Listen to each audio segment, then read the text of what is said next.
Hello there everyone and welcome to Coding Owls in this video. Today we will be covering the concept of testing with Supertest and Jest for the Node.js and Express servers. So let us begin.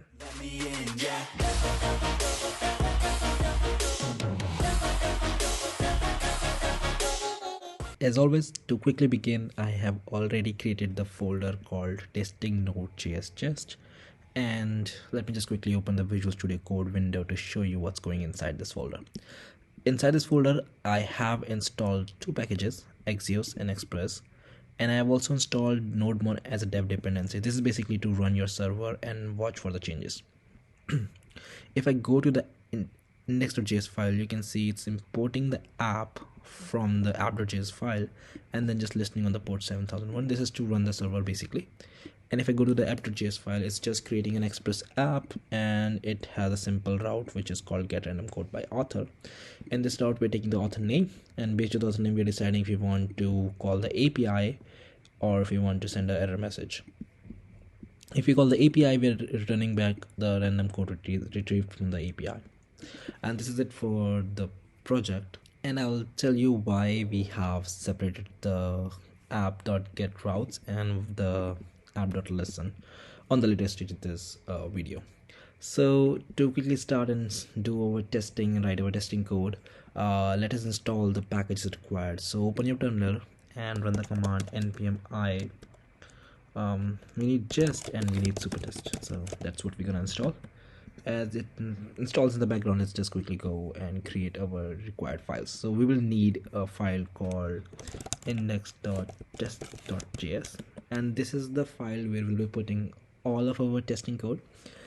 Basically, all Jest can detect the .test.js extension in a way, and after detecting this extension, it will run tests based on this file.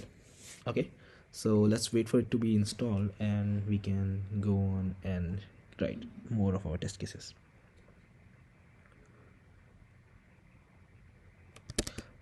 So our package is installed. You can go to the package.json file and you can see we have Jest and Supertest as part of our dependencies. Well, they should be your dev dependencies because you will run test in dev scenarios only, not in prod. So I'll still just let it go, let it pass for now. So we want to test this route. So first of all, we need the app with ourselves to run it. So we're gonna import app in this test file for us. Once you're done with importing your app file, we will need to have Supertest over here. So what Supertest actually does is very pretty. So it's gonna take your application, your Express application server, and it's gonna make run this server inside the Supertest in a separate port by itself. So you'll see and we'll understand what's happening over here. Let's just start with simple terminology. So in Jest, you can write your test cases like IT, and this test case can simply say things like should return an error if no author name is passed. So this is just defining what your test is gonna be. And since our test is in a sync, is gonna calling the API, so it's gonna be an async function. So in the callback function, we call it as an async.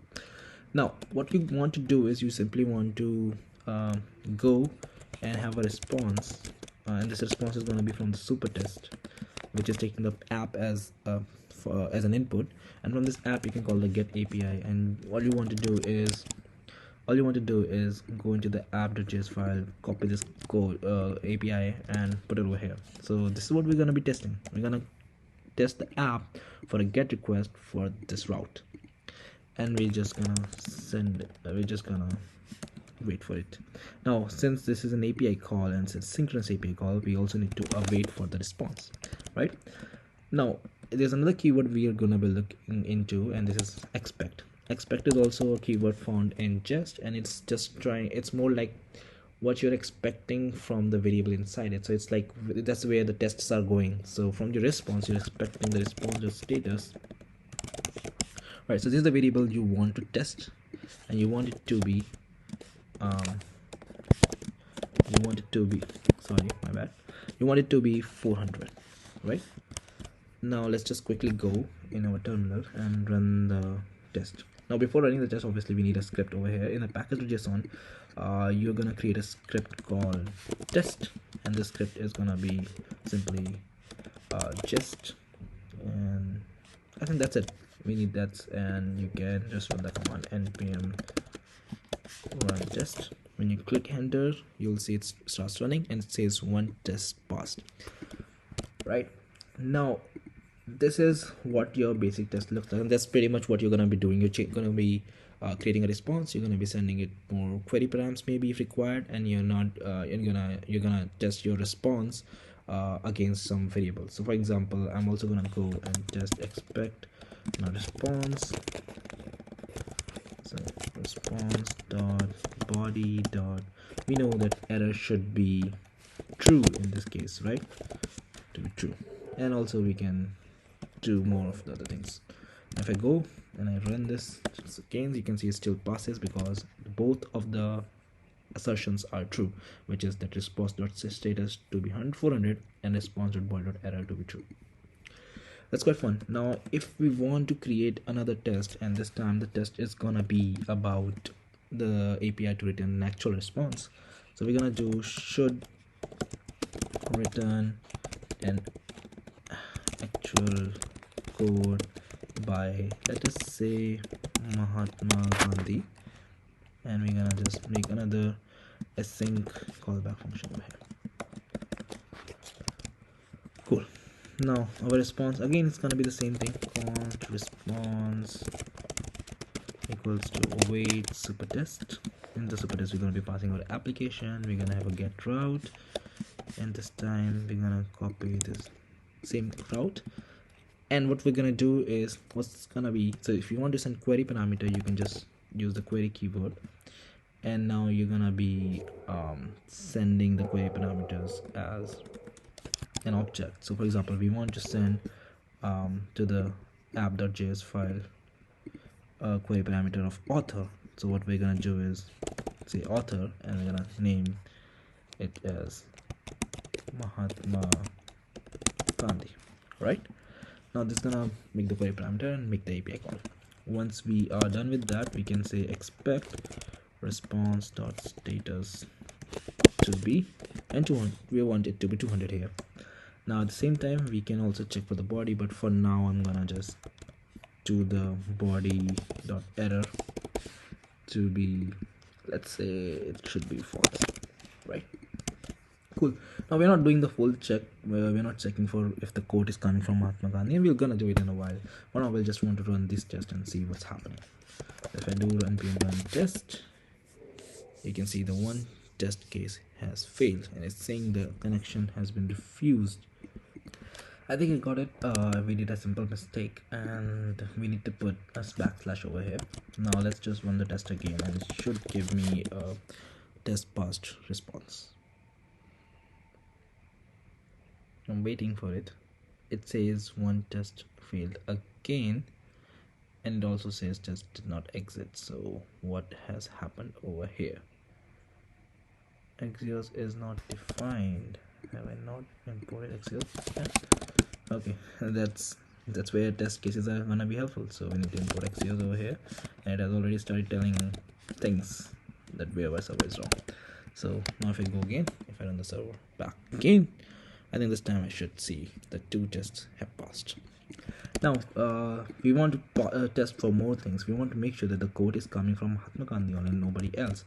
And to test this, first of all, let's quickly understand what API is gonna return. So if I go open my browser and I open the quotable API, I can go to this documentation. This is the API I'm trying to use, and I'm using the API for random, to get random. This is the one I'm using. This is the one I'm using, /random, and the response is generally of type, it's an array of ID, content, author, and also slug. So what we, since we are returning only the one single value, what we're gonna do is we're gonna check for the object to be exact same. So first of all, just do the simple thing. We're gonna see response.body.code, and inside the code we want to get the first element, and this first element author should be to be